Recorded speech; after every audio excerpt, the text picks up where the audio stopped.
Hello, and welcome to another episode of Beastly Talks. My name's Stian Helling, and I am, as always, your host, but interestingly enough, I am joined by my very good friend, Harry Hunt, who we have decided should become a regular co-host on the show. Hello, Harry, how are you? Good, man. Doing well. Yeah, cool. Yeah, so I guess I figured we'd start by talking a little bit about what happened. So we had the Bite Stravaganza, which is what we called it, which was just like a little get together for a bunch of dog trainers and dog enthusiasts. And I think what a lot of people don't know is that most dog trainers are sole traders, meaning that they have their own company, they have no employees, and so Christmas parties are kind of shit, for most dog trainers because it is just the one person. And so I decided that this year I wanted to get a whole bunch of people together, come to my place, we just work with dogs, train with dogs, have a good time, drink some beers, eat some food, and fuck around a little bit. And as we were getting stuck into it, we started talking about the podcast, and we decided that we wanted to do a little bit more with it. We wanted to start recording more often, and we were going to get you on as a regular co-host. And so here we are now. And you keen to get cracking on some more podcasting, some more dog talking shit? Yeah, mate, absolutely. I think that my partner, she gets real sick of me talking about dogs all the time, so it gives me a little bit of an outlet to put all of the dog fixation and craziness in my head. So if I can put it on here, that'd be nice for her, probably. Yeah. Yeah. Which is so funny because that's exactly why I started this podcast, because my missus was losing her shit hearing me only talk about dogs all the time. And so now that we're doing club, we get together once a week. We talk about all kinds of dog things with dog trainers, students, whatever it is. And now we even get to talk more dog training shit after we finish club. So yeah, this is going to be good. I'm looking forward to it. But for everyone listening, this will be the last episode for the year. We'll take a few weeks off, and we'll probably come back to it in, I reckon, around mid-January, just so we can kind of collect our heads a little bit and have a bit of a break from dogs and dog training. But up until now, the podcast is becoming a bi-weekly, and as of next year, we're planning on pushing it out weekly. We have a lot of really cool people that we got lined up to talk to. And now that I've got Harry with me as well, it isn't just going to be an old, half senile man rambling into a microphone. But we've been getting a lot of really really comments and messages from people, especially about the last podcast, which was about play and pray. And people were really getting into that. And I have to just grab a spatula and whack myself in the head from time to time so my ego doesn't inflate too much. But it's cool to hear that people are actually listening to it and they're getting into it. And so therefore, I'm excited to just do some more with it. Because I'm one of those people that like to start a lot of things, but just don't really continue on with them. I don't know how you are in that sense, but I'm a bit of a fuck around and find out and just not continue with things kind of person. It's just because it's just so much more exciting to start new things all the time, and it's a lot more boring to stick at them, eh? So, yeah. But again, at least this is our passion. It's something we do on a regular, and I mean, we get together once a week to talk dogs anyway, so we might as well record it while we're doing it, kind of thing. Yep. All right, so I figured we are coming up on Christmas, and one thing that is always brought up every single fucking time around this, every single year around this time is that a puppy is for life. It's not for Christmas. And obviously that is a cool, nice little saying, but there is some truth to it as well. So I figured we could get stuck into that a little bit. But I don't want to discourage people from getting a dog. I think it's awesome when people get dogs. But I think one of the biggest mistakes that very many people make is they get the completely wrong dog. And so I figured we could title this episode something like Get the Right Dog for Christmas. It's not about not getting a dog, but it's about getting the right dog for you. So, what are your thoughts on that? Do you see changes in shelter activity around Christmas? Like, are there more adoptions? Are there, more dogs coming back shortly after it? I know you're not Mm. really on the admin side of things. You're down in the dirt with the dogs, Yeah. but I don't know. I don't know. Is there a pattern to it at the shelter? I was trying to think about this the other day, and it's a really hard thing to gauge. I would say I don't see a noticeable wave of dogs coming through right after Christmas. But the tricky part is, and I think this is why it gets really hard to track, is that if you get a brand new puppy around Christmas time, let's say it's 8 weeks old, like little puppies are always a little bit of a pain in the ass, but they're manageable, right? They're small, they sleep a lot, they're not super intense.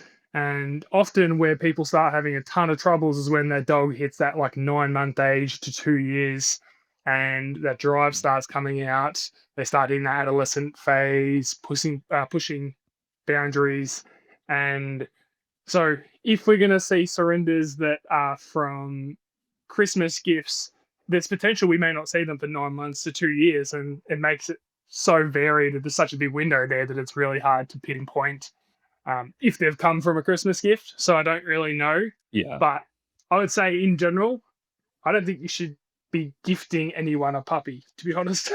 Oh no, Like no. we talk Christmas, like, and Christmas is obviously an obvious one that comes up all the time, but like there, as we're going to go through in this podcast, there's so many considerations that you should realistically be thinking about when it comes to getting a dog. And there's, a very long list of the wrong dogs you could get for your lifestyle and a short list of dogs that would suit it. And I think that that's a decision that, as we'll discuss, should be thought out um, very strongly, and definitely not the kind of thing you should just rock up to someone's house on Christmas Day and, hey, I bought you a kelpie, have fun. Yeah, exactly. Yeah, no, 100%. Yeah, no, I totally get what you're saying there because problem behaviors tend to begin anywhere from 6 months to 2 years of age. So, and and I guess a lot of people will live with behavioral issues for a while before they give up on the dog as well. So, Yeah. but is there an increase in adoptions? Like, are there more people actually coming to the shelter looking for dogs this time of year, or is it pretty consistent and similar for you guys? Oh. Uh, I would have to look. I actually did look at those statistics a while back. I'm trying to remember. I think that we do get a little bit of a bump in adoptions around that December, January time. Uh, we also get more adoptions through like school holiday periods throughout the rest of the year. So I guess it comes down to like more people, when more people are at home, they're not working, they've got kids that are at home and stuff like that. Um, there's more of an obvious, there's more time, and they're like, oh, it's pretty obvious we've got an empty backyard. Maybe we should get a dog. And yeah, obviously Christmas Yeah, yeah. is a big time of year when you've got kids on school holidays for so long, and the idea of having a dog for those days where there's not much going on sounds very appealing. Sometimes without the realization that that dog is going to be like a 365-day commitment for the next 15 years, Yeah, yeah, not exactly. just for the holidays. Yeah, yeah, yeah. Yeah, no, and that's a good point because, like, I feel like I see a lot of stuff online where people go like, "Oh, I feel bad. I don't want a shelter dog to spend another Christmas in the shelter," kind of thing. Which is why I was wondering if there's Mm, actually an increase in adoptions around this time of year. But I guess Ballarat shelter seems to be pretty steady, with yeah, dogs kind yeah. of going out all year round. So It's that's a super good thing. unpredictable. Yeah, Yeah. it's really unpredictable. Like we can go through times where we're getting an adoption every day. Like at the moment, we're getting a heap of adoptions. Just basically a dog adoption every day. Some days you'll have three or four, and then there'll be periods throughout the year where there's weeks where you get nothing. So or like a very minimal amount of adoptions. So it's just super hard to put a finger on and predict, you know. Mm. And I guess, yeah, like that's interesting as well. Yeah, I feel like in terms of work, I tend to get a lot like less work just before Christmas because I guess people are busy with everything else. And then they have Christmas and their dog bites someone at Christmas. So, like January, February, I tend to get a ton of work until like the middle of winter, which is like June, July. And then I presume people just don't go outside anymore because the weather's shit and everyone just wants to be inside with fire on. So then I get less work and then it kind of, yeah, it definitely cycles a lot like that. Yeah. But all right, so first thing that we need to get to, obviously, as someone who does in behavior mod as well yourself, how often do you walk into a house and you immediately think, well, fuck, this is the wrong dog in the wrong home? Oh, it's essentially everyone. Like I would say 99% of dog training problems are caused by the wrong dog in the wrong home. Yeah, yeah, absolutely. And again, that's Yep. why I wanted to call this like that's why I wanted to talk about like get the right dog. It's not don't get a dog for Christmas, but get the right dog kind of thing. And so the wrong dog in the wrong home often ends up with dogs ending up in the shelter or even being euthanized Mm, at times, right? Which is why we kind of want to try and put this information out there so that people can make some more intellectual decisions. But the biggest issue that we tend to see is incompatible lifestyles, right? So someone who's either a super energetic person and out and about and hiking and stuff all the time end up getting a very low drive dog that kind of wants to just be at home, not really do much. They might be a bit nervous, so they don't want to go new places. And on the flip side of that, I think I see a lot of people who go, honestly, what they wanted was like a furry pet rock, but they ended up getting a working line German Shepherd, right? And the dog is just destroying their lives because they don't want to do anything with the dog, and the dog just wants to do stuff all the time. And so the first thing that I want to talk about is like consider your lifestyle. And I think, how active are you? What do you do? How old are you? How physically fit are you? Like, because all of these things affect what kind of dog you should get naturally, right? I've got a mm. Belgian Malinois now. I am in my mid 40s, and I can tell you one thing: I'm never fucking getting another one because I am not doing that over again. I still like drivey dogs, but I'm not doing the Malinois thing again. So, what would your considerations be for someone who's actually thinking about getting a dog now? Like, what's the first thing you would look at to try and kind of advise them on? Mm. I guess the first question you have to ask yourself is like, well, what do I want a dog for? Right? Because purpose is going to be one of the biggest considerations. Like if we're looking at a dog that we have a specific task in mind for, I have a farm and I want to have something to round up my sheep, right? Then you're looking more towards specific working breeds. If you're looking for a dog that you want to protect your property or be a personal protection dog, there are specific breeds and specific dogs for that purpose. But majority of people, I would say, just want to have a dog that is a bit of a couch potato, hangs around the house. They can have the dog hang out with their kids and play with their kids, take it for a walk once a day, and just have a really nice family pet. Um, so I guess I would first be wanting to think about like, what do I want to do with a dog, and what lifestyle do we have here that the dog has to fit into, right? Um, I feel like maybe a hot take, but I think that way more people should own greyhounds. Like the greyhound is like the perfect pet dog that fits into like so many people's lifestyles, you know. But instead, they end up with like kelpies and German shepherds, etc. and it Yeah. becomes like a nightmare. Like you start banging a square peg into a round hole, and it becomes problematic, right? So like once you look at the purpose of the dog and the lifestyle that you need the dog to fit into, then I would be looking at like specific breeds and what was that dog bred to do, what are the energy levels of that dog like, what are the problems that dog's really prone to, um, as I said, what was that dog genetically designed to do, and how am I gonna fulfill that? Like how am I gonna supplement that so the dog still lives like a happy, fulfilled life? Because as we spoke about last episode in the pray and play, unfulfilled dog is a problem dog. Yeah.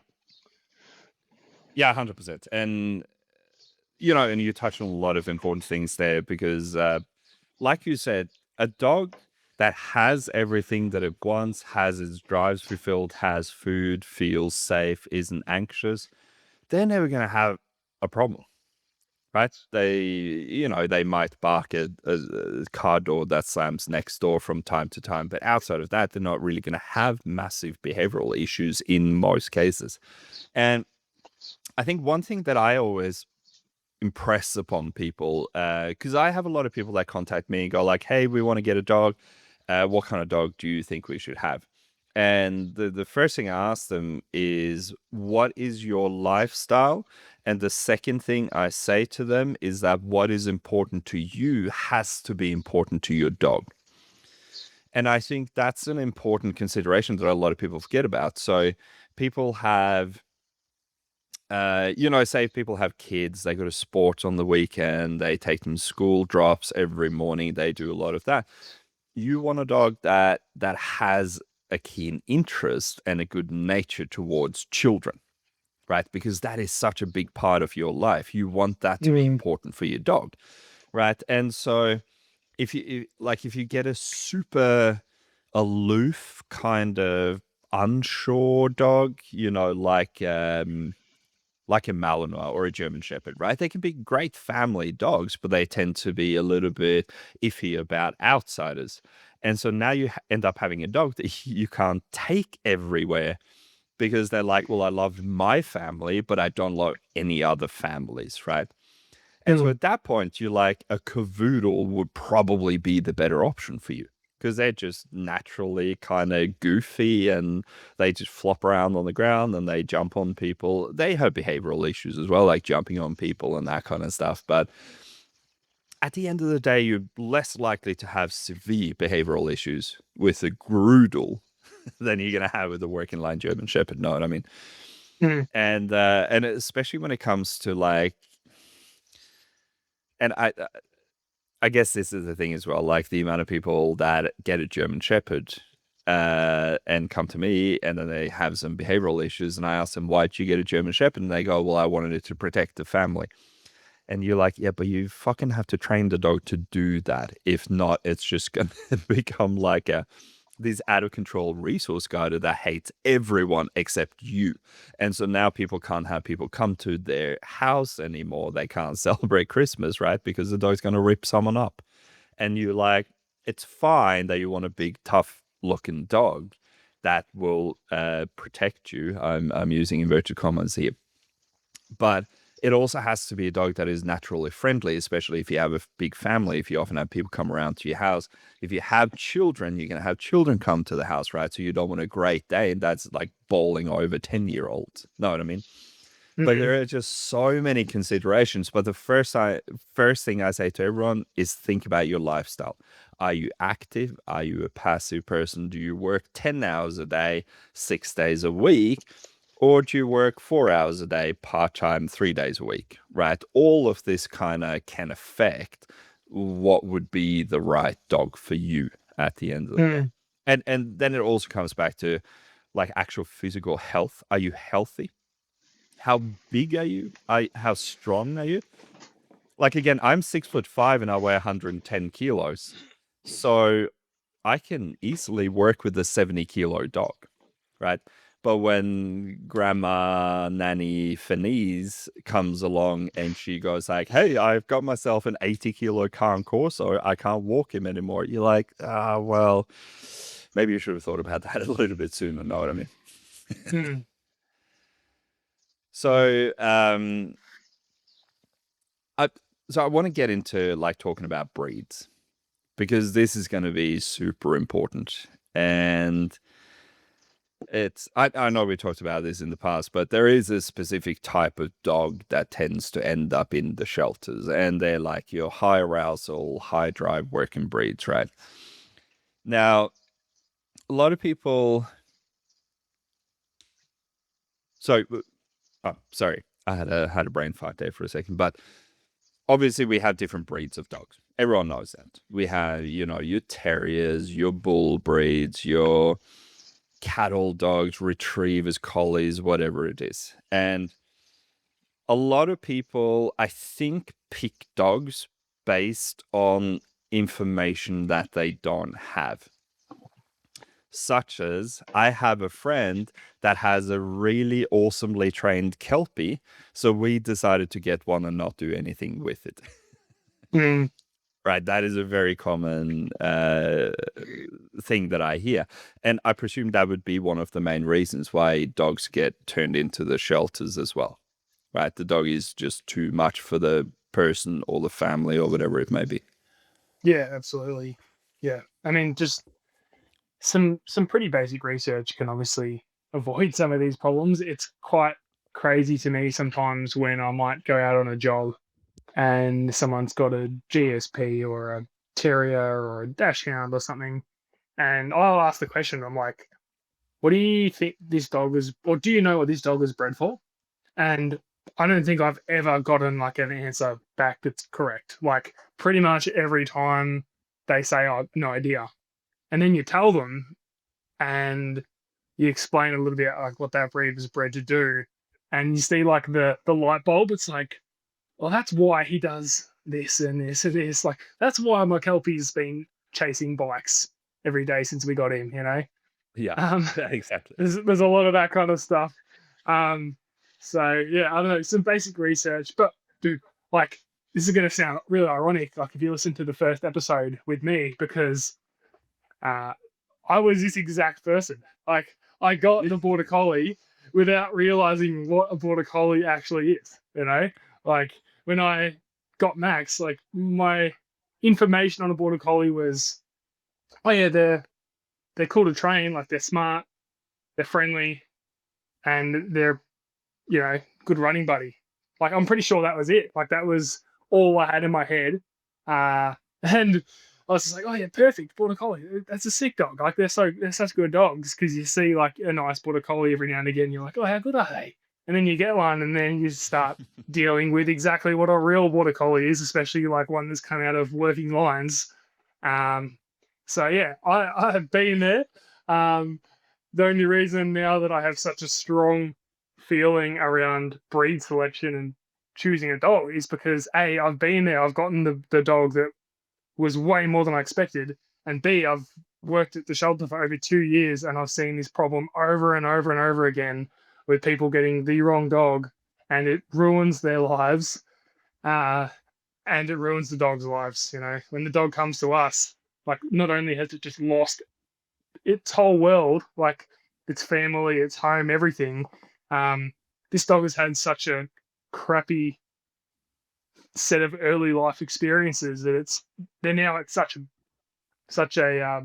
bad position. They're so behind the eight ball to then move into a new home. Like they've lacked so much of that initial work they needed, initial socialization, experiences, fulfillment. Like they've just got none of it, and now these dogs are a real problem.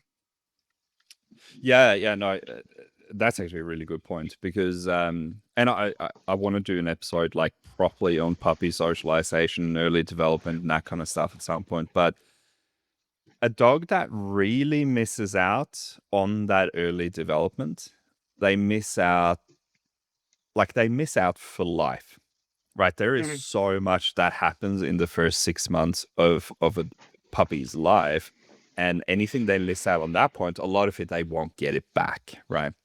And so that's a really like good point. And again, coming back to like people's lives being ruined as well.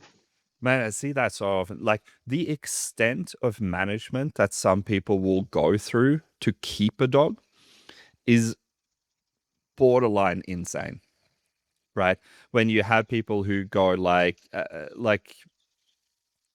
just one example. This is a dog I worked with a couple of years ago, and he was very human aggressive. And these people had done extensive force-free training that had no progress. In fact, the dog had gotten a hell of a lot worse. And the only reason they contacted me is because they happened to stumble upon one of my students who said, like, hey, you need to get this guy in and you need to actually start fixing this problem. And I got there and they straight up told me that this dog was young. He was only like 2.5 years, I think. He probably had another 10 years to live, right? And they literally said, we have just given up on the idea of having a social life because of the dog. We'll wait for the dog to die, then we'll go back to having a social life. And you're like, that is insane. Like, do not structure your entire life around your dog's problems. That is gonna absolutely ruin so many good parts of your life.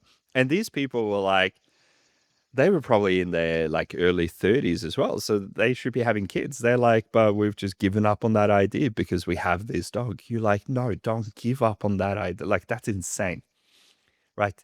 Get help with the dog or put the dog in a place where it can actually thrive and live.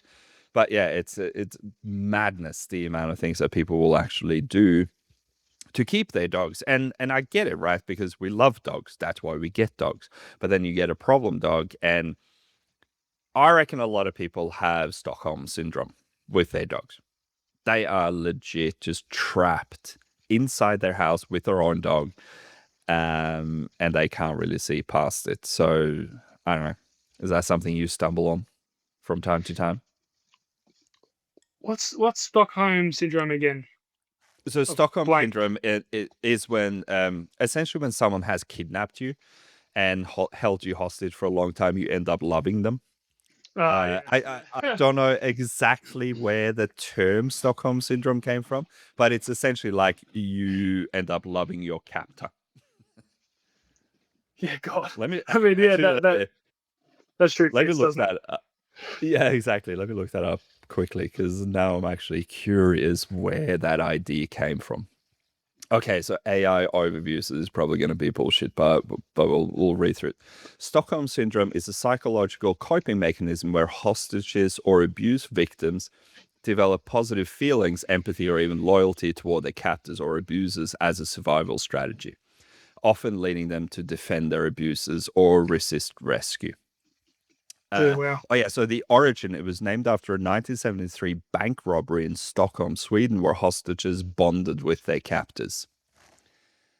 Yeah, so like but it's a real thing. Hey, it's a fucking real thing because the amount of people that I've seen that live in a certain level of Stockholm syndrome is just crazy.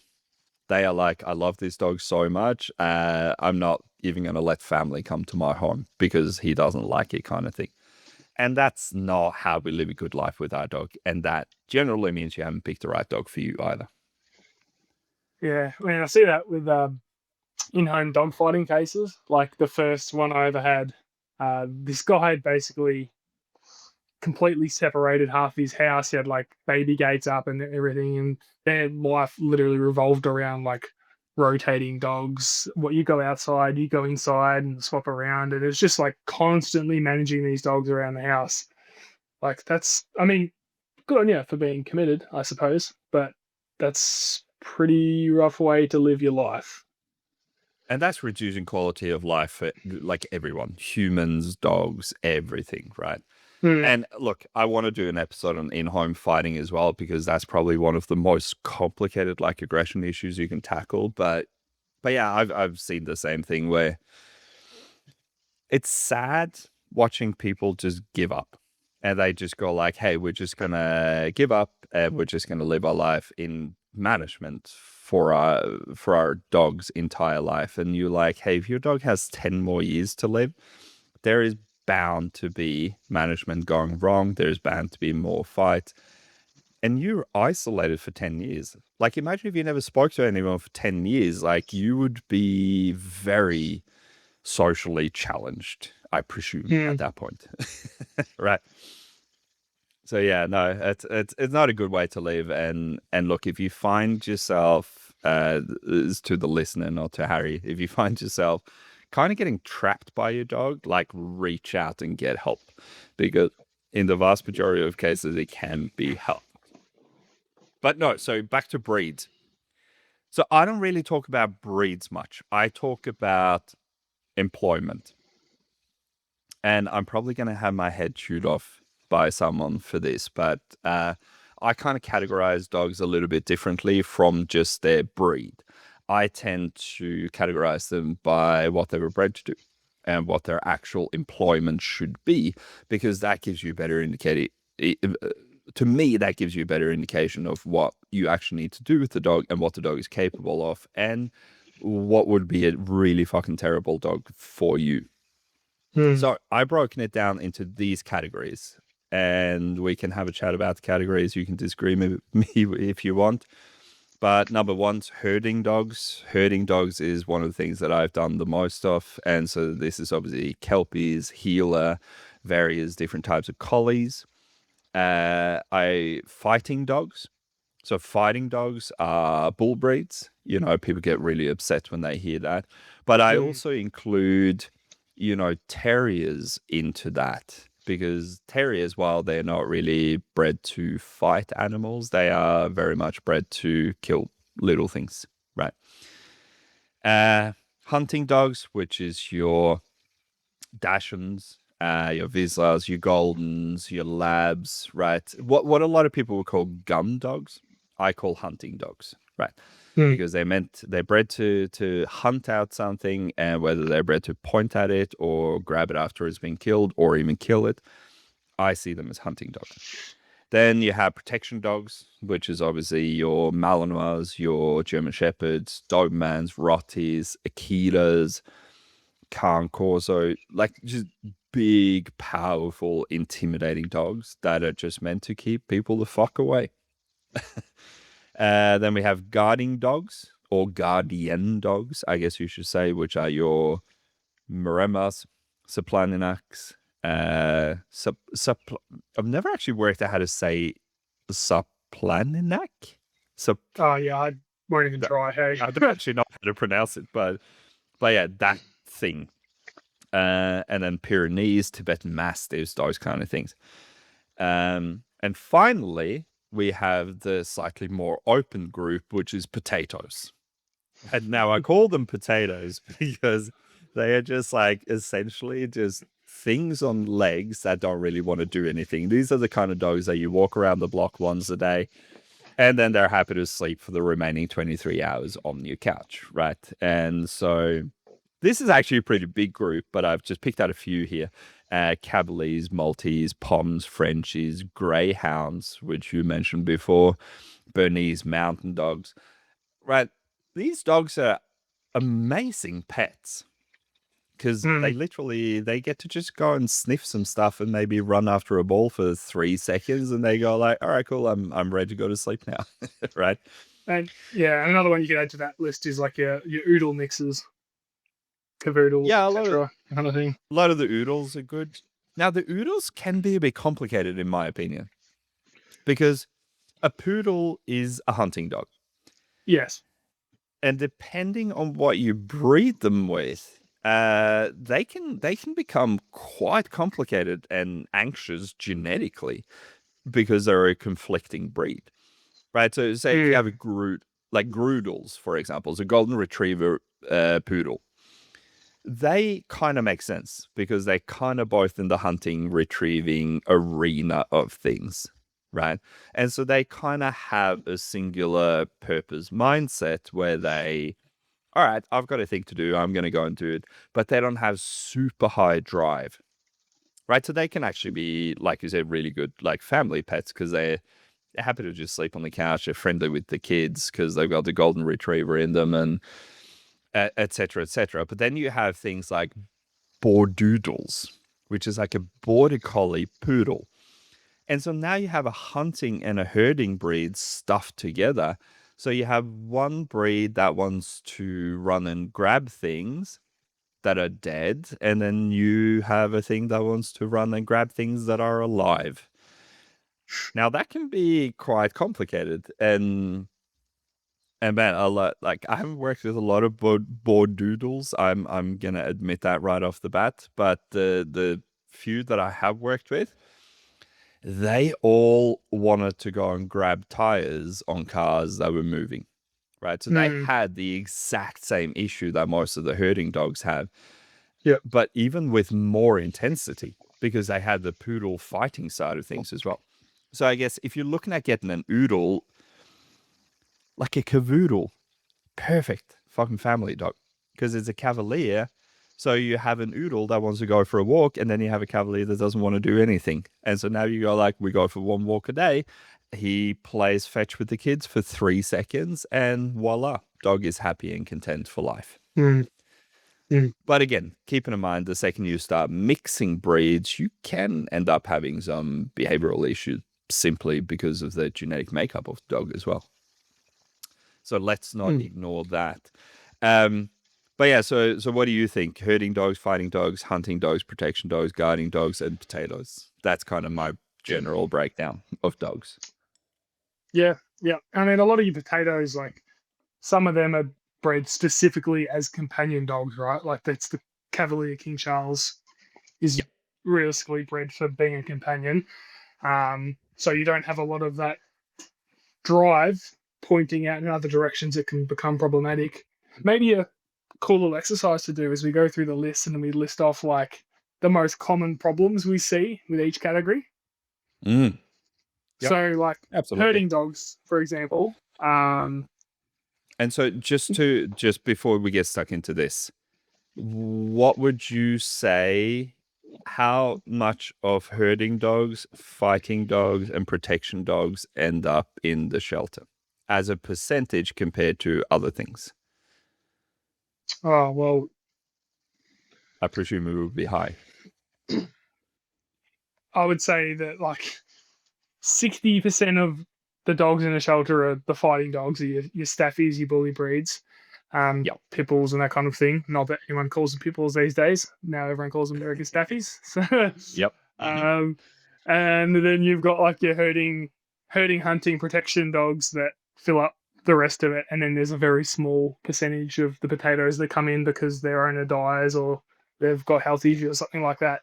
So like as you've seen when I've taken you through a tour through the shelter, like it is all these drivey dogs, your herders, your fighters, your hunters, and protection dogs, the occasional guarding dog like a Maremma. These are the dogs that end up in the shelter, and they are because they've gone to a home that wasn't right for them. Yeah, 100%.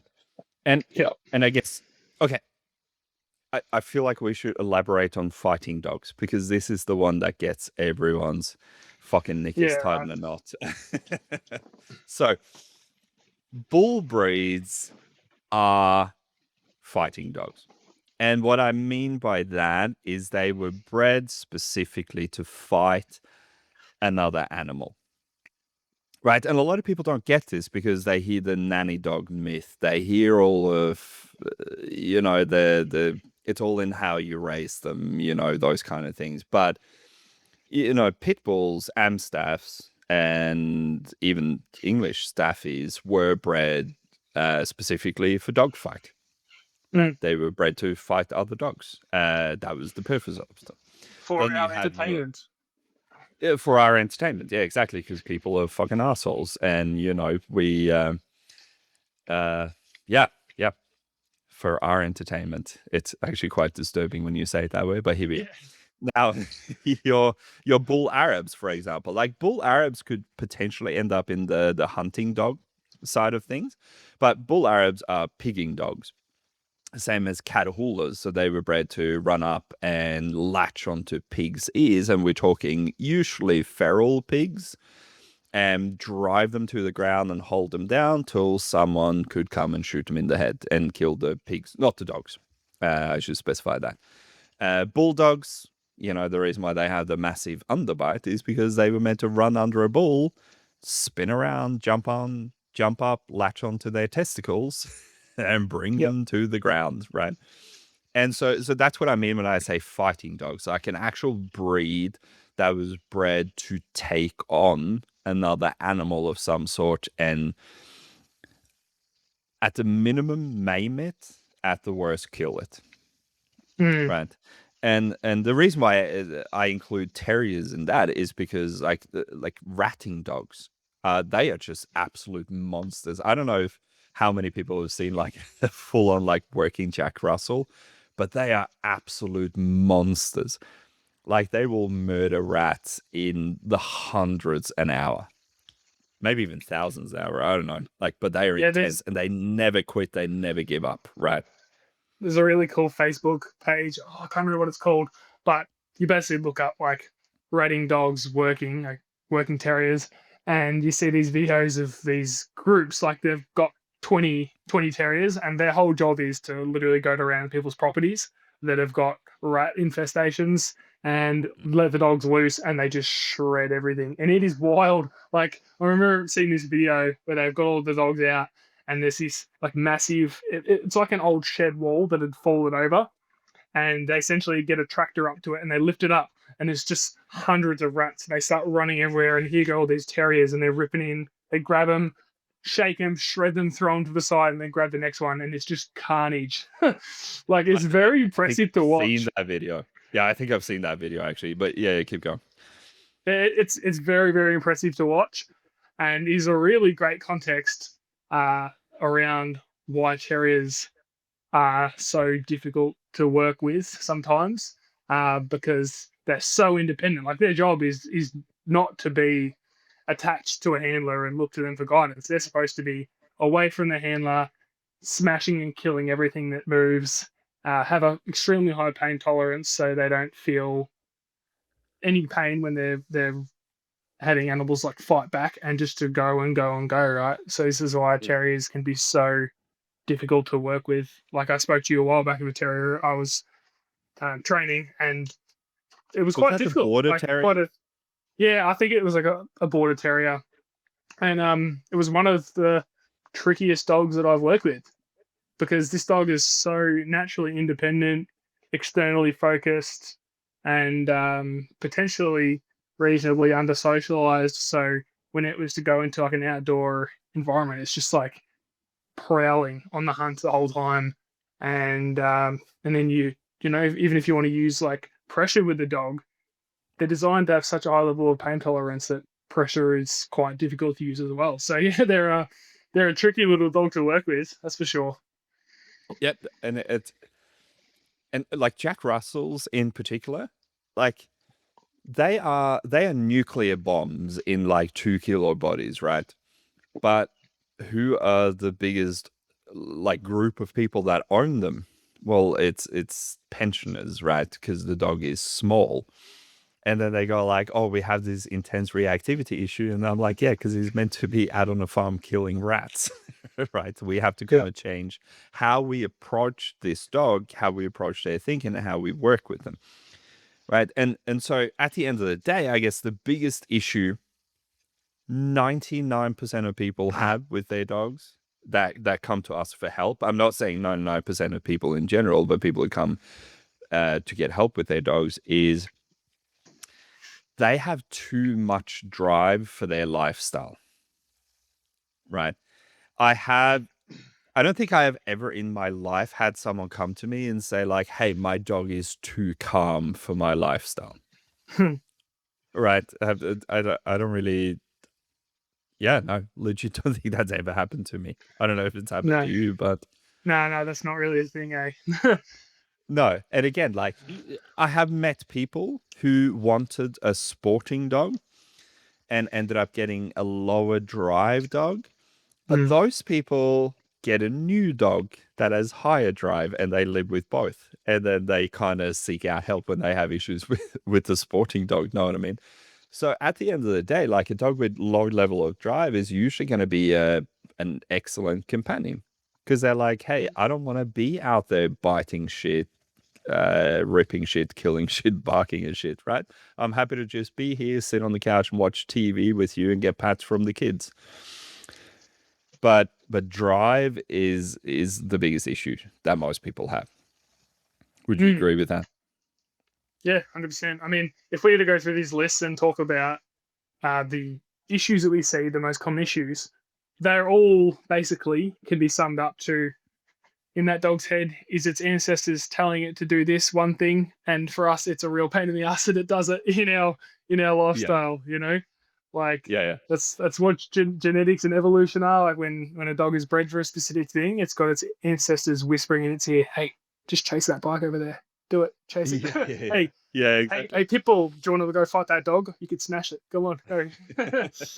And actually, okay, let's go through that because that is a fun one because I love the idea of mother nature just fucking whispering in your ear like, hey, I'm gonna fuck with your head until you do the thing, right? I know Yeah. people have told you not to do it, but I'm gonna mess with you. I'm gonna mess with you. Go chase that thing. So herding dogs, what do? Well, they chase everything that moves quickly, right? Mm, Whether that is birds, whether it's bikes, whether it's cars, and obviously chasing a car and latching onto the tire is dangerous as shit and mm. is probably going to kill the dog, right? So that is things that we need to deal with.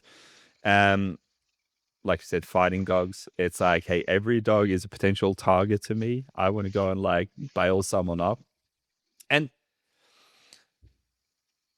oh man, I can't, no, I don't think we have time to get stuck into this, but I go fucking insane whenever I see someone on social media say all aggression is fear. What complete and absolute nonsense. The amount of staffies that I've met that just, they want to fight. They're like MMA fighters who want to get in the ring and just punch it, Mm. right? Because it's a hobby to them, right? So, people, to everyone listening, not all aggression is fear, but that's a different episode in and of itself. Hunting dogs, biggest issue there tend to be like endless chasing of things. Like they want recall because you let them go when there are birds around and the dog fucks off and he never comes back. Yeah, very independently and outwardly focused. Yeah, absolutely. 100%. Protection dogs, human aggression is probably, or like even aggression towards dogs. Like just anything that isn't close family is something that needs to die. Mm. That's what I tend to see, at least with the shepherds and dobies and rotties and that kind of stuff. Um, and then the biggest issue we tend to have with potatoes is they're anxious because they just get coddled too much. A lot of them, some of them might be really poor genetics as well, depending on where they've come from. Yeah, Yeah, I separation don't know. anxiety, very Yeah, it's common with separate. the Yes. potatoes. The guarding dogs one, so dogs like Maremas, the biggest issue I see with them Oh yeah, is fuck that's nuisance stupid. barking, because you get like these people in suburbia that decide I'm going to get a Maremma, and next thing, no one's allowed to enter your house, and they're barking all night, every night at every little noise that goes past, Mhm. because that's what they're bred to do. Yeah, and you did say resource guarding, didn't you? No, wait, With no, with the guardian dogs, what did you say the biggest issue was? I didn't hear the thing. nuisance Oh, barking. nuisance. Yeah, yeah. I will add to that resource guarding because they are literally bred to be resource guarders. They are like, Mm. hey, anything that is near me, anything that is important to me, whether that is livestock, whether it's my house, whether it's my people, I'm going to guard them because that is literally what I do. And so, but some of the most intense resource guarding cases I have ever encountered, and we're talking like people that have been sent to hospital kind of thing, have been with guardian breeds for sure. Mm. Yeah, And I know whether you're that is guarding family, guarding couches, guarding food, guarding water bowls, whatever it may be, uh, they have definitely been at the top of that list. definitely. One other one to add to the herding dogs list is herding and nipping children. It's a fun Oh one. yes. Oh, that's a good one. Yeah, yeah. oh my God, the kids are out of control. I need to bite them. People, it's interesting because people just cannot wrap their heads around why a border collie would nip the heels of a child. And you're like, it's because they're fucking out of control, running, screaming. The dog goes into drive and they do what comes natural to them. Yep. Which is biting their heels. Like that's just what they do. But uh, and I guess this comes back a little bit to, we don't think of dogs as predators, do we? We think of them as these lovely domesticated things that live in our house and have no issues. But that is partly where a lot of the issues are coming from, right? We're treating dogs like babies. Yeah, absolutely. Yeah, and so, sorry, what I was going to touch on there as well is like the problem with high drive dogs is most of them have a naturally much higher level of aggression.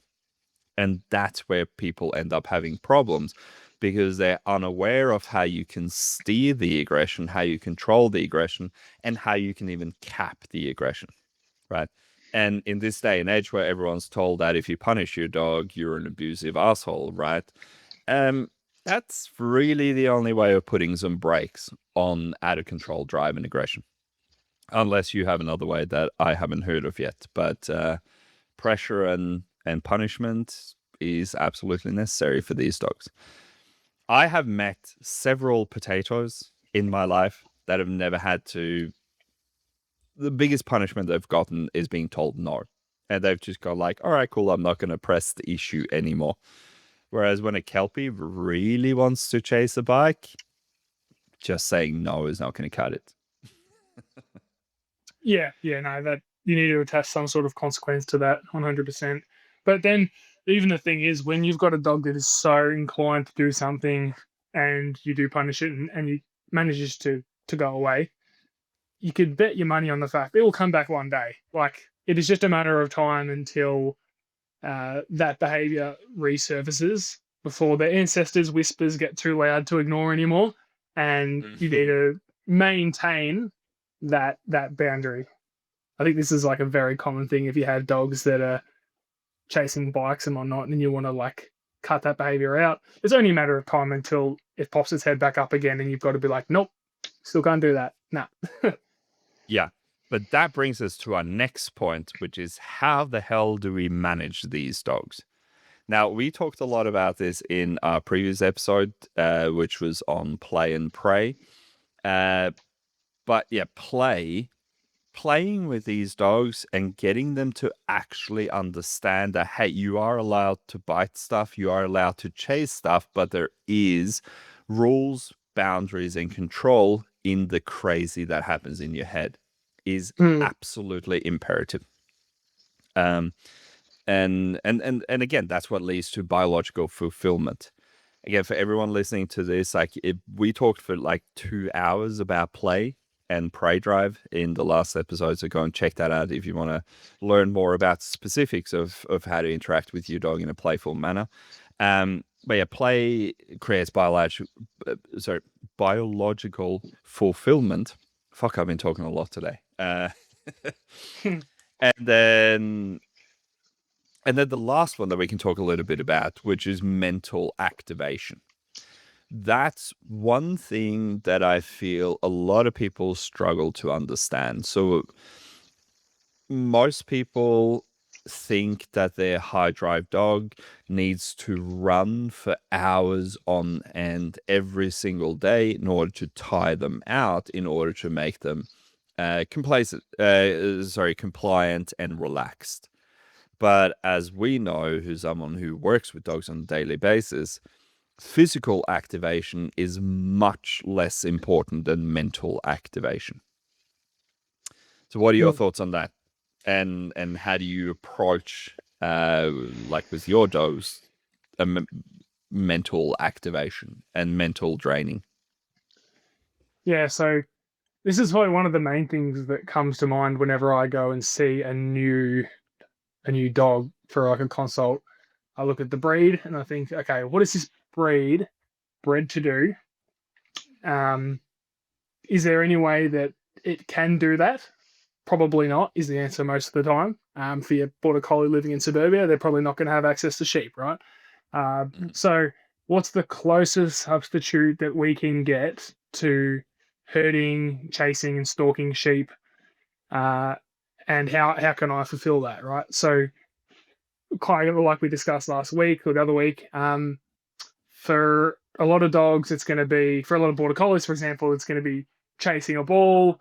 I can bring out a ball and he can stalk it, watch me move it around. I can throw it, he can chase it, he can strike it, parade it around, and then we start again. And I can mix in some obedience and some control into that. And I'm just trying to simulate as best as possible, like him herding a sheep. And this is what is quite interesting, because I've had people play with, say, my border collie, for example, before, and do the same thing, more or less, with the same toy, and they're not as effective with the play, and the dog's not into it as much. And it's little nuances in the way that you behave when you play with the dog that you don't even think about a lot of the time. Like after I've got him to like out the toy, what I'll often do is I'll kind of like hold it in front of his face and I'll just kind of move it around slowly, and I'm kind of tense and watching him, and it creates this like real big stalking behavior. And then I'll move it and I'll pretend to like step in one direction, and then he'll start like herding and going around in a big circle, and then I'll stop, and then I might move backwards and I'll start moving backwards, and he'll start like stalking and walking in and following me, and getting to do all these like very fulfilling behaviors to him that are just little adjustments that you add into the play that make a ton of difference in fulfilling and becoming a really good substitute for what that dog's bred for. And then you move over to things like a bull breed, right? Like a pit bull. Well, how can we best fulfill this dog? I'll just give it dogs to kill. That's probably not going to be the best option. So, Look, I don't think in most cases that's going to be an option at all. But I do appreciate you thinking. Yeah. Yeah. So second best. So what can we substitute that with?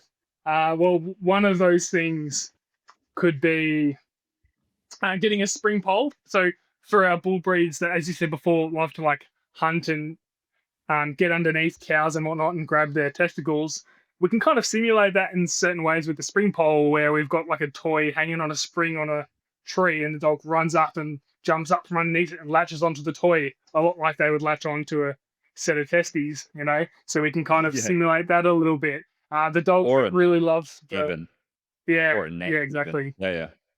And those same dogs that really love the fight and the conflict, well, I'm going to get that dog on a tug, and as we're tugging, I'm going to start like roughing them around and kind of fighting with them and bringing all that fight and conflict into the game of tug to fulfill some of the fighting drives, you know? And I guess like you can pick that apart for every group of breeds, but every specific breed, you know, for my Labrador, what's fulfilling for her is like razzing her up and getting her wanting to chase something, and then throwing it away from her and getting to go and retrieve it and then bring it back and hold it in her mouth, like the act of holding it in her mouth while I tap her around on the body and like rub her up and talk to her and get her all excited, and then out and we throw it again, and getting to fulfill that retrieving instinct is what's gonna. Are you saying that a Labrador? Are you saying that a Labrador retriever enjoys bringing shit back to you and has a soft mouth because it's originally meant to bring ducks back? Yeah, that's it.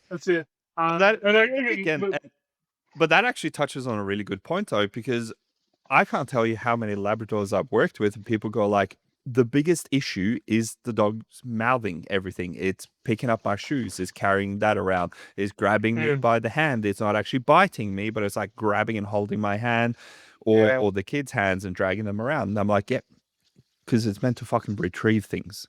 That is the purpose of this dog, right? Yeah, man. Yeah. And that's a good example of like a common behavioral problem for a lab. For me, a lot of the time I would say, like, is that really a problem? Like, do you care? And if the answer is not really, then it's like, oh, then let it be. Who gives a crap? But if you want to get rid of that, then that's where we have like pacifier toys, right? Where you have a few toys in your house that you don't really play with necessarily, but the dog's feeling like really excited and overstimulated. They can run over and grab their little soft toy and then wiggle their butt and run around with that in their mouth, and that kind of like pacifies them and give them somewhere to put all that energy. And like that's a Oh, super common tool that can help with those dogs, like having pacifier toys that they can go and grab when they just need something in their mouth, so that it isn't your shoes or whatever. Like me personally, um, my lab, she loves socks, so like balls of socks. And I love seeing it. So like, I'll just leave out a ball of socks somewhere in the house, and she'll be happy, and she'll just be run over to me sometimes with a ball of socks in her mouth, and she's having a great old time. She doesn't eat them, doesn't chew them. She just holds them, and then I just chuck them in the wash at some stage after that. But it's like, who cares? And I had an uncle ask me once when we were camping, and Daisy ran out with a pair of my socks, and he's like, "You're a trainer. Why would you allow her to do that?" And I was like, because it's not a problem, man. Like, it's only a problem if it's a problem. Who cares? Like, she's happy as, and it doesn't bother me. So let it be. yeah, exactly. And more importantly, it gives her a lot of joy, which takes away a lot of behavioral issues. And it's funny that because like pretty much every single lab that I've worked with, the issue was when people came to the house, the dog would jump on them and then bite them, right? Or Mm. mouth them. Like they're not biting like a fucking, Malinois. That's not what I'm saying. But like they would scratch kids' arms and that kind of stuff. And literally, the solution to that was let's have a toy that permanently sits by the door. So whenever someone comes to the door, the dog runs up and grabs that toy and wags their bum and gets a pat. Yeah. Yeah, exactly. Like, problem solved. Obviously, a Labrador and a Golden Retriever who are quite friendly dogs, that's an easy fix, right? If you Mm. you have a super human aggressive Malinois, that's probably not going to cut it. But yeah. So and I love the word that you said there, which is simulation, right? And so essentially, with a lot of these high drive dogs, what we do with play, what we do with activation games, what we do with mentally draining games, is we're essentially producing this matrix, right? This matrix simulation that they live in, where they're like, oh, I'm not actually allowed to rip people's arms off, but I am allowed to rip someone's, or I'm allowed to rip this thing off something, right? And again, with the spring pole, which is a really good example, because a lot of bull breeds are quite short and small, and so they would always come up and latch onto something and hang onto the thing until the thing went to the ground, right? And that, again, that is why it's such a fucking shame that bite work is illegal here in Victoria, because I can guarantee you that half the German Shepherds that I met, half the Malinois that I met, half the Rotties that I've met, if they were allowed to do proper controlled bite work and understand how that works, their behavioral issues would be completely gone within Mm. weeks or months, right? But again, I'm not going to get into the whole banning and restriction thing. I feel like all I talk about is banning things, but again, those kind of things is what keeps these breeds controlled. Is what gives them the outlet that it needs. Is what makes them safe, and it's not something that should be taken away from them or their owners. Um, but yeah, again, this comes back to like everyone hating on play at the moment. The social media is just ravaged with like, oh, you shouldn't play with your dog because it's bribing them or it's making them too aroused, blah blah blah. Which you're like, no, give the dog what it wants so the dog doesn't feel the need to try and create a substitute for itself, which is very often going to become like a kid or another dog becoming a chew toy for them, right? Yeah, absolutely. We introduce all of these things in a controlled manner, and guess what? Behavioral issues go away. Now, this is the next one. I know we're trailing a little bit off from the whole Christmas thing here, but I feel like we are talking about getting the right dog still. Mm. We are circling back, and so there are essentially three places that I see that I can think of off the top of my head where you can get a dog from. And I want to talk a little bit about those three different things and what the potential issues with them might be that might be worth considering. And so, number one is a shelter. Obviously, adopting a dog is a great thing. If you have the capacity for it, if you have the skill for it, absolutely do that. It's getting a dog from a rescue group where the dog's in foster care or something, which is also a great thing. And then it's finally getting them from a breeder. Now, these are the three issues that I tend to see with the three different things. So from a shelter, the dog is likely going to have some behavioral issues. What I generally say is that good dogs don't end up in shelters unless it's some kind of freak thing where an old person died and they didn't have any family and he got picked up by rangers and there's nowhere else to place them, right? Most dogs end up in the shelter because they have some behavioral issues. From a rescues are great because they very often are, especially breed-specific rescues.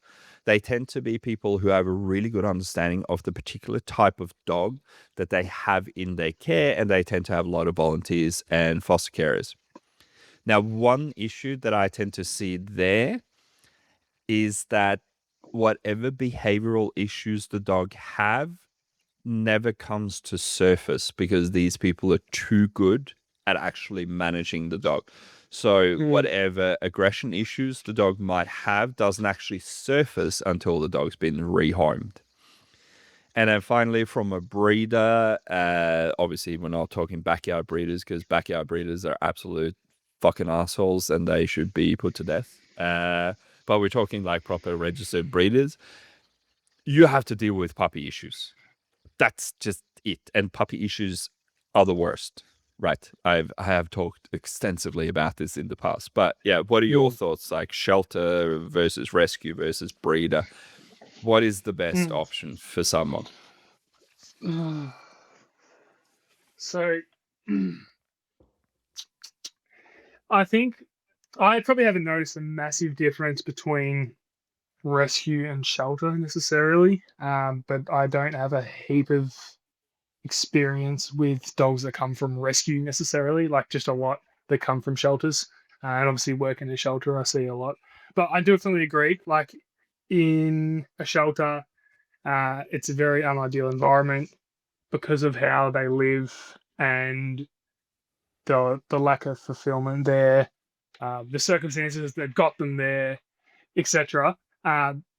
You're gonna have some problems now. Like for a lot of dogs, they're just little things, but occasionally there'll be some like bigger issues as well. Like I feel like one thing you can almost guarantee if you get a dog from a shelter, one problem you're gonna have is like being really bad on a lead.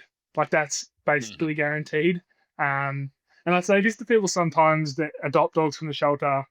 I said, unfortunately, because of how the shelter operates, especially if this dog's been here for a while, um, in the mornings where you get there and the dogs are super jacked up, they go on a lead, on a slip lead, because it's easy to put slip leads on and off dogs, and they basically pull you out to a yard where then they hang out there and they go to the toilet, and then you put the slip lead back on them and they pull you back to the pen.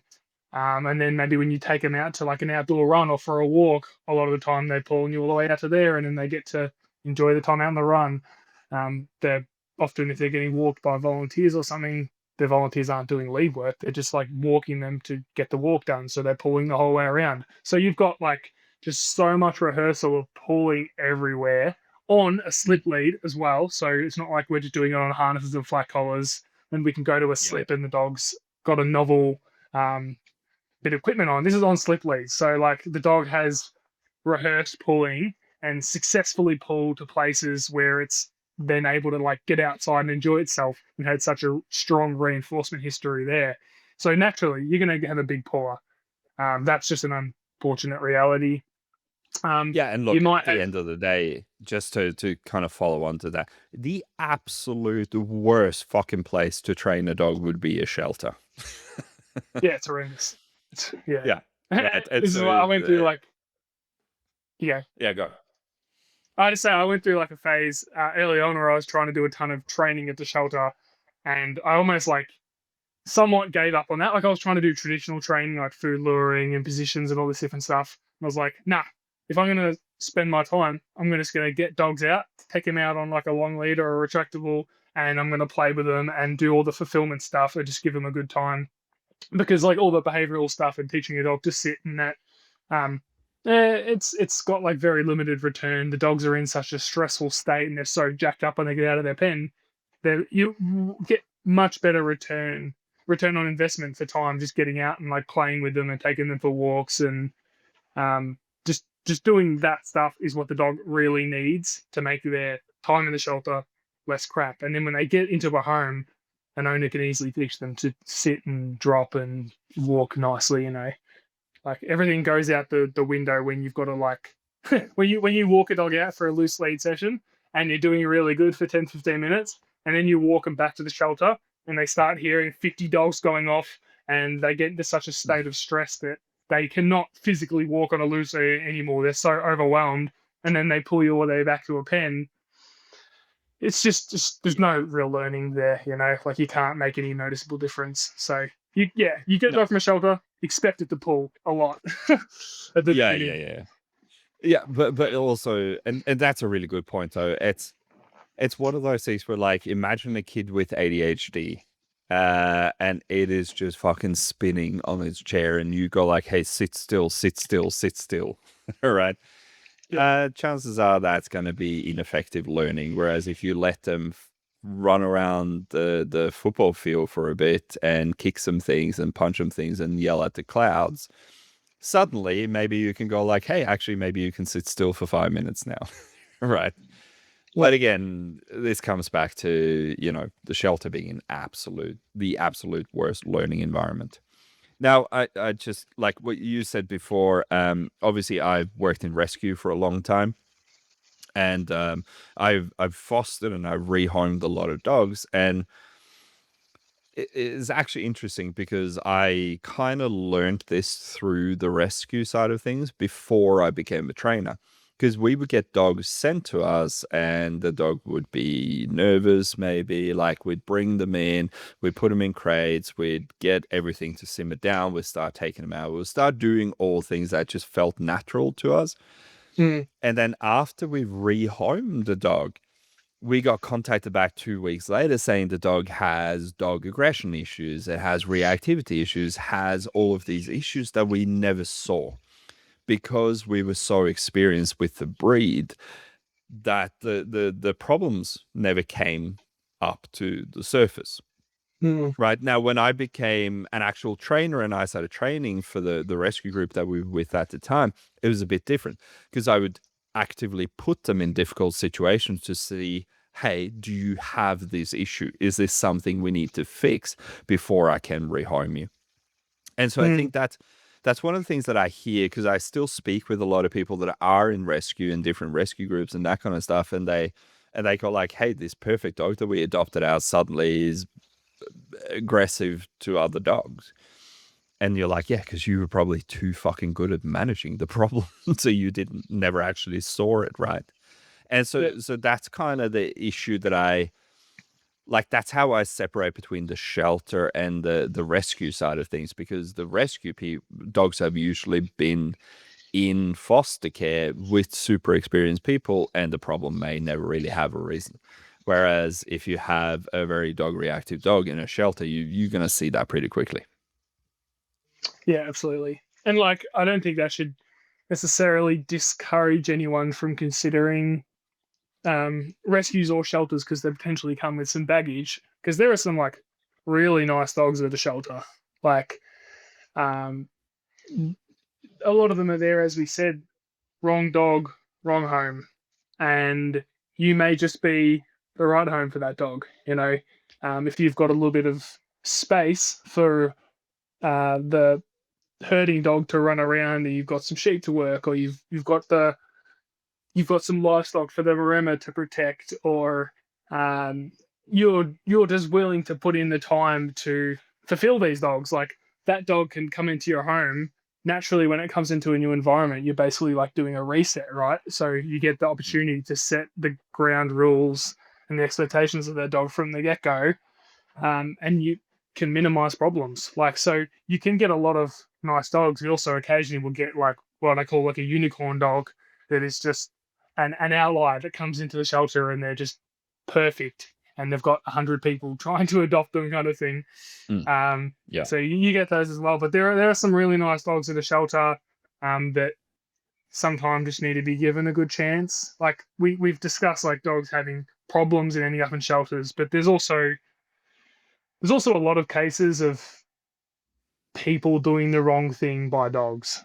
Um, 100%. like God, there's some pretty horrible stories of like the rangers going to jobs and finding a litter of puppies that have been abandoned and left at the property for 2 weeks, and they've been stuck in a bedroom, and they go in and like the whole room's just full of feces and urine, and they've been eating the plaster off the wall to survive. And like this kind of stuff is like legit stories Yeah. that have happened, and I've had these dogs at the shelter. I'm like, and that dog's done nothing wrong. Like that is just bad people that have done horrible things to dogs, and now they've ended up there, and they just need a chance. So there's those kind of cases as well. You can find the right dog for you, and the good part about shelters is that you've got websites with details about like exactly what this dog is like to the best of our ability. A bit of a rundown on like what to expect, what the dog's behavior is like, how are they with dogs, how are they with kids, how are they with cats, and you can try and find the right dog to suit your lifestyle there, um, and potentially have like a perfect pet dog. This is actually a good thing to touch on because I'm about to touch on breeders, but one part about one benefit of going to a shelter is you get to see what the dog is like as an adult. There is a degree of risk when you get a puppy that you don't know exactly how they're going to turn out genetic wise, how much drive they have, whether they've got like really crap nerves. There are times where you can go to a shelter and like you can meet a dog and they're like so happy to see all people, and like they're really neutral around other dogs, and oh, we know they don't like cats, but that's okay because you don't have cats, and you've got a bit of a um well, the dog is developed, right? They're an adult, so they've kind of a little bit set in who they are, and if you can get a read on that, and hopefully the shelter have done a pretty good assessment of it, then you can make an accurate decision on whether they'll fit into your lifestyle. Just as you go with the breeder, um, uh, depending on what you want to do, like my next dog will probably be from a breeder, and I feel like people will be a bit upset about that because, like, how could you say that? You work at a shelter. Adopt, don't shop. Yeah. That old thing. And look, don't even go down that. We are going to do an episode on Adopt on Shop. We've talked about that so many fucking Yeah, times, but we'll yeah, let's absolutely not get go into down that. that track now. But but yeah, no, go for it. But there are times where you want a dog for a specific thing, and like my next dog will probably be a sport dog, so some sort of protection sport potentially. And for that, I'm gonna need a German Shepherd, a Malinois, etc., etc., something along those lines. And I want really good bloodlines. I want dogs that have been bred specifically for these things that I can trace back generations and generations. And this one's dad and grandfather won PSA championships and IGP and whatever it is. Like I'm gonna have a specific need, so I'm gonna go down the route of finding a very specific dog, well bred and great breeder. So I think that for that kind of thing, if you want a sport dog, then you're probably better to go down that route than to try and test your luck with a shelter dog that realistically is probably not going to get you over the line. So there's absolutely a case for going to a breeder. Sometimes as well, we'll get someone come to the shelter and they basically come in with a list of 30, 30 requirements. Like, all right, I want a dog that's small to medium. I want them to not shed hair because I've got allergies. I want them to be really good with kids. I don't want them to jump on people. They've got to walk good on a lead. They've got to be good with dogs, but not too good with dogs. Like I don't want them to like run over to every dog. And they come in with this list of like 40 things that they want, and I say to them like, "Look, it's just not going to happen. Like you're in a shelter. Like this isn't build a dog, you know." Yeah. So like That's if you've that's got when you go, such a like, hey mate, I've got a tree trunk over here. Just take that home and see what happens. I know. And look, it's sometimes they're well-meaning and everything, but it's like you have such specific requirements that potentially your best route is to go down the route of the best decision to go down the route of picking a breed that kind of fits that category, like does most of those things, and you get to raise from 8 weeks old and socialize it really well and do all of the things to make sure that you can tick as many of those boxes as possible and you're in full control of that.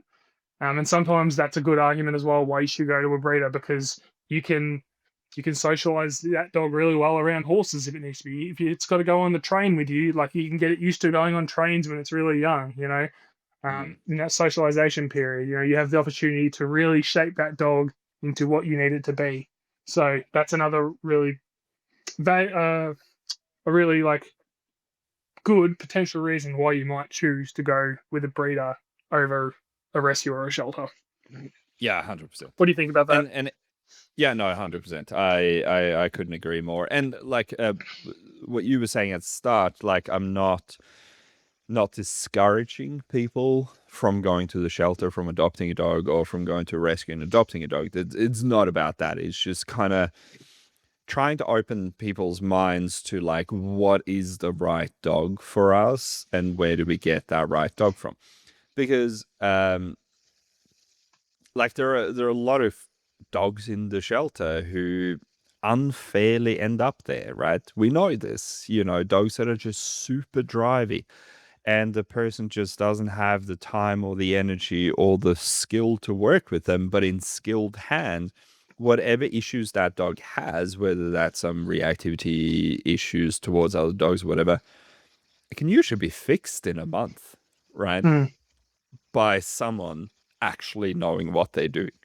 So not discouraging that at all. I think it's great when people go to the shelter. I think it's great when people go to rescues. Like my new puppy I got from the rescue group that we used to foster for.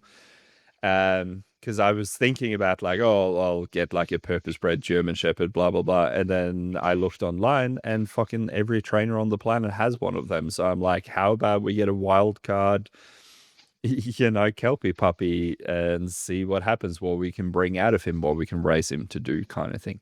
So Mm. I'm all for rescuing. Fuck, don't. Yep, I'm all for buying dogs from a shelter or a rescue. It's not rescuing them, but you know what I mean. But breeders definitely have a place as well. And if you go like, hey, this is how I live my life. This is the research that I've done on this particular breed, and I found this really good breeder, and you are way more likely to have a large amount of success in that setting if you pursue that route, right? Which is why breeders are great. We need breeders because we need dogs that are purpose bred. We need stable bloodlines. We need all of these kind of things, which is, and again, completely discounting backyard breeders here. Backyard breeders are assholes and they don't care. They don't count. Like they should be thrown in prison and have dogs taken away from them for the rest of their lives because they're some of the worst people on the planet. But proper breeder that understands the breed, that understands how to create strong, resilient puppies, man, it's that's something we can never get rid of because getting rid of that is going to get rid of good dogs. It's that simple. Yeah. Actually, while we're on the topic, just quickly, should we maybe touch on that for the average person that has Jono down the road who's just had a litter of Kelpies? Why Yes. should we maybe not go with a backyard breeder? Why should you go with a shelter or go with a legitimate breeder over that? Yeah. Okay. Yeah. Let's dig into this a bit. So, backyard breeders are literally that. They're people that are bred a couple of dogs in the backyard.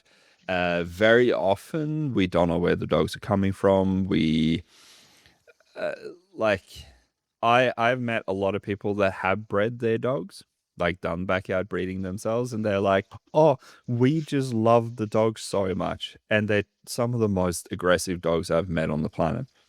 Hmm. And look, aggression is very often learned behavior, but it can absolutely also be genetic. If you have a dog that is displaying a lot of over arousal, reactivity, or even like high level aggression, do not breed that dog. Same with fear, right?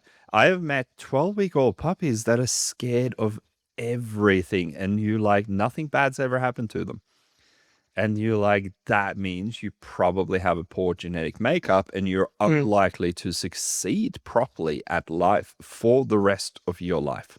Right. And I've had people that I've worked with who I've met these terrible puppies, and I've said, like, whatever you do, do not breed this dog. And 2 years later, they're like, we bred this dog and we kept one of the other puppies, and it's nervous as hell. And you're like, oh, what the fuck did I tell you not to do?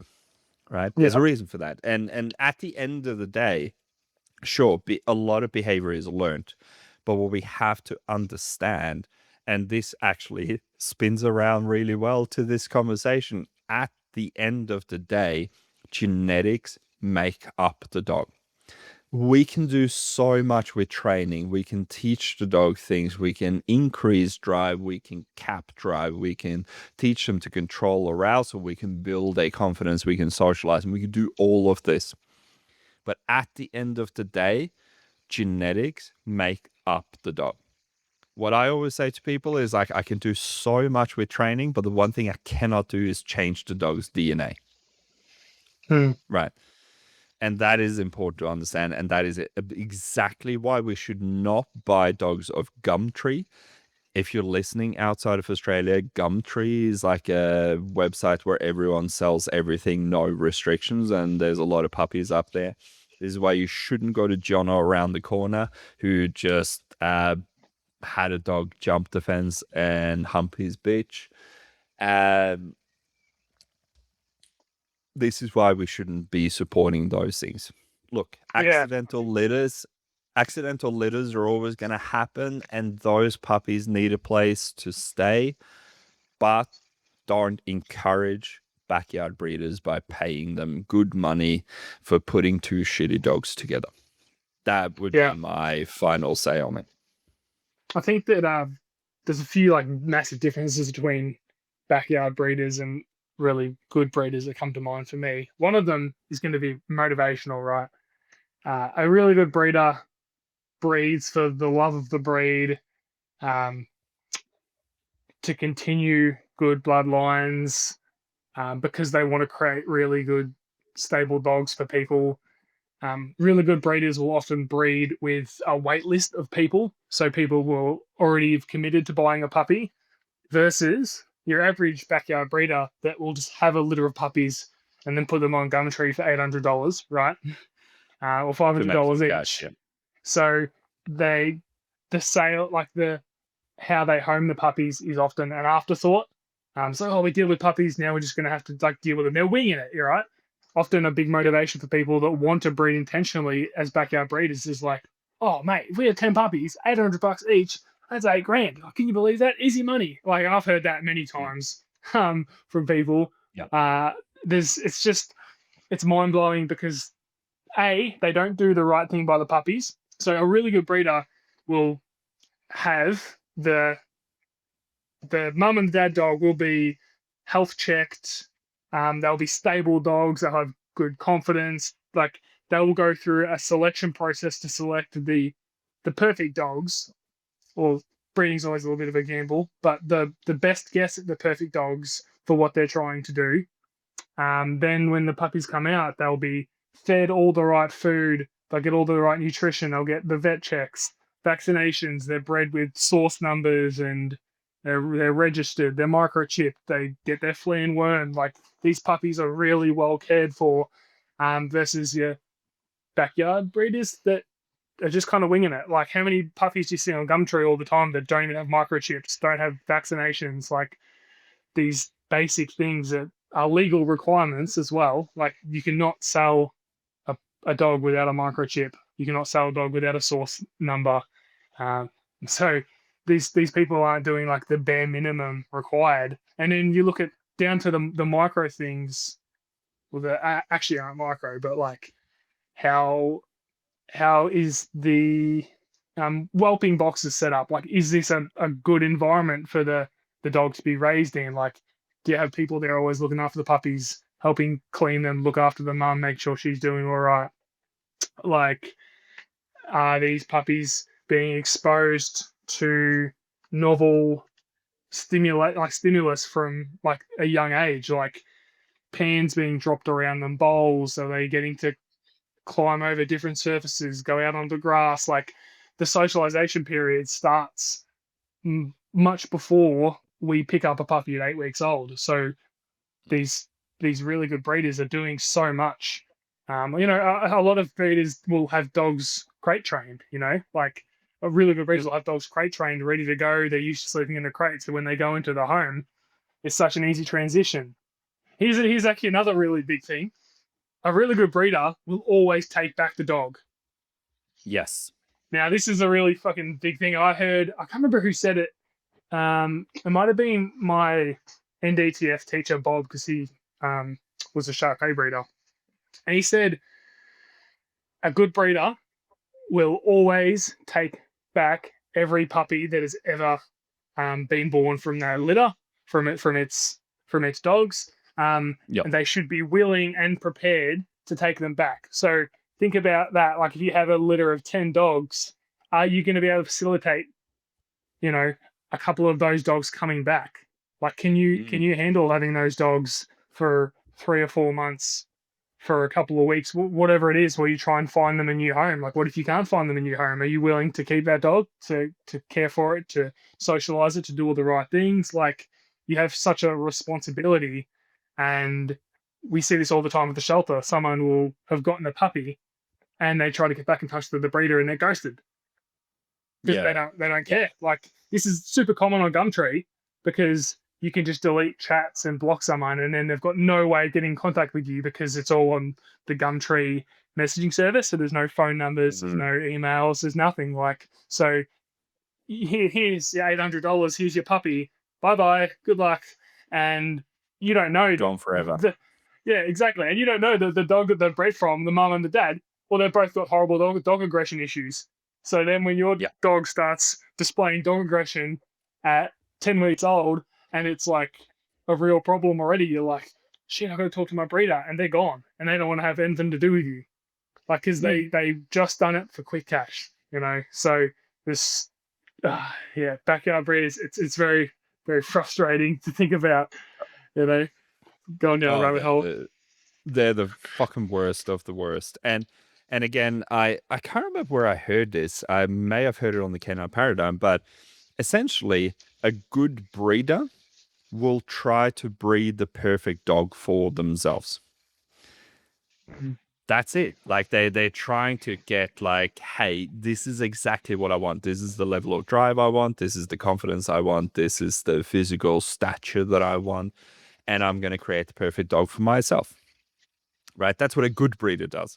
Backyard breeder just wants some quick cash. And that's why they are the scum of the earth. Yeah, there's a list online somewhere. You can probably Google it and find it's like questions to ask your breeder, right? You'll get a page of questions that you should be able to ask every breeder and get solid answers on. You should meet the parents every fucking time. Yes. You should meet 100%. the parents.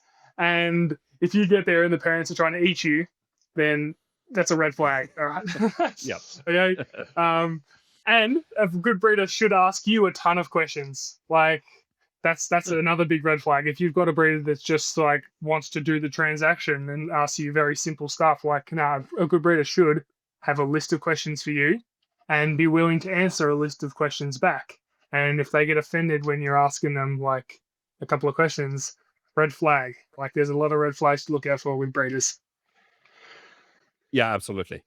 Now, let's drop the breeder thing for now because we are going to have an amazing breeder on the show at some point. A friend of mine who breeds awesome German Shepherds who you've met yourself. But all of these are valid things. And it's super important to understand when you're getting a dog, and especially if you're getting a dog for Christmas, just because you're in a pinch and need a dog quickly, if that's the situation you're in, just don't get a dog. Wait till you settle. Wait till you're in a situation where you can actually take on a dog. You can find the right dog for you. You're not buying it from some shitty backyard breeder. And I guess this comes full circle now because that's a conversation we've been having. Like, get the right dog for you, and get it from the right place.